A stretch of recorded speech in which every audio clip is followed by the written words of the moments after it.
Allensworth, Pennsylvania was a lively town, abundant with joy and harmony, but as the dawn of the 2000s approached, it began to serenade a more ominous tune. The emergence of a cryptic serial killer, named the Conductor by frightened locals, introduced a chilling melody of fear that echoed through the once vibrant streets. His murders, gruesome and theatrical, resembled a macabre symphony that left the town living in dread. The symphony began its menacing overture in June 2001. The first life the Conductor claimed was of Rose Patterson, a popular schoolteacher whose radiant smile used to light up the town. She was found in her quaint home, a horrific tableau created around her. Emblazoned onto her living room floor was an intricate cryptogram, a malicious testament to the Conductor's twisted act. The police were called, their baffled expressions reflecting in the polished wooden floor as they tried to make sense of the Conductor's cryptic calling card. This signature, an enigmatic dance of symbols, seemed to narrate a tale of Rose's demise, a riddle far too complex for them to solve. The Conductor's performance had commenced, the audience forced to bear witness to his terrifying composition. As time ebbed, the murders escalated, each one more grimly artistic than the last.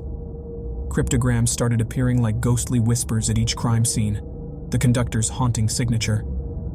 The police were challenged by this chilling puzzle that seemingly reveled in its own inscrutability, casting a long shadow over Allensworth.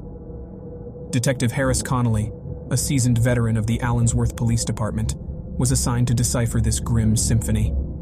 Even with years of experience on grim streets, the theatrics of this case sent icy shivers down his spine. "Sergeant Bradley," Connolly called one day, pointing at a picture from the Patterson crime scene.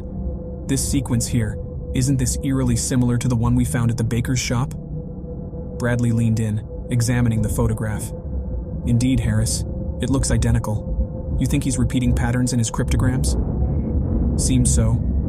We need to delve deeper into this," Connolly responded, a newfound resolve kindling in his eyes.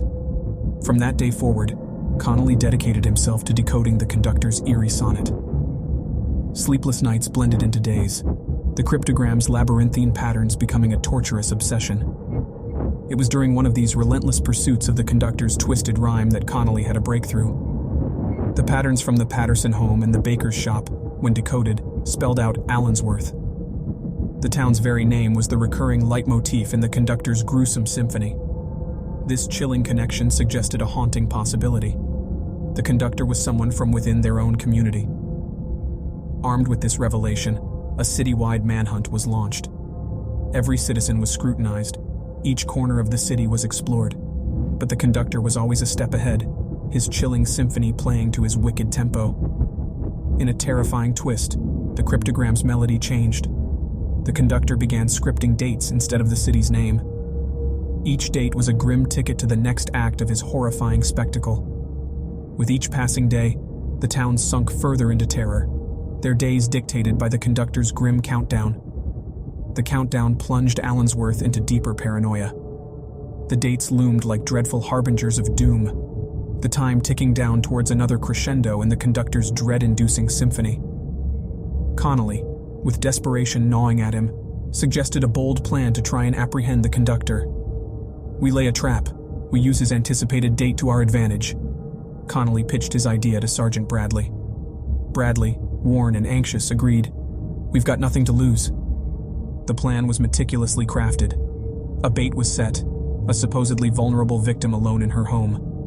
Every available officer was positioned strategically, their senses heightened, their grip on their weapons firm. As the night drew in, the atmosphere grew tense. The anticipated hour was fast approaching, the silence of the night punctuated by the nervous heartbeats of the officers lying in wait. But the clock struck the hour, and then the next, and nothing happened. As the sun began to peek over the horizon, a sense of defeat weighed heavily on Connolly.